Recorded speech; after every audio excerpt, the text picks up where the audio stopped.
নমস্কার, আমি বীরেন বর্মন। আজকে হোলির দিনটা মনের দুঃখে হোলি খেলতে গেলাম না, আর খেলবো না, কারণ যুগের আবহাওয়া খারাপ, তাই রং খেললাম না।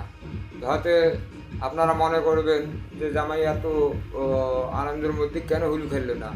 দেখো, হোলি না খেলাটা আমার পক্ষে ভালো, কারণ করিয়া তো ও, রং খেলতে যে অনেক লোকের অনেক রকম সুবিধা অসুবিধা হয় না। তাই আমি মনে করবো যে আমি যে রং না করে বাড়িতে আসি আজকে, আর সারাদিন বাড়িতে থাকবো, ঘরের ভেতরে থাকবো।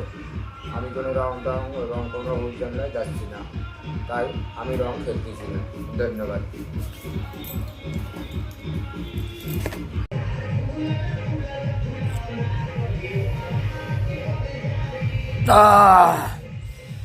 আর হইল না, রঙ খেলা হইল না, ভালো খেলা হইল না। দেখছিলা কি করা যায়, দিনকাল খারাপ রে ভাই, যাবো না রং খেলাতে।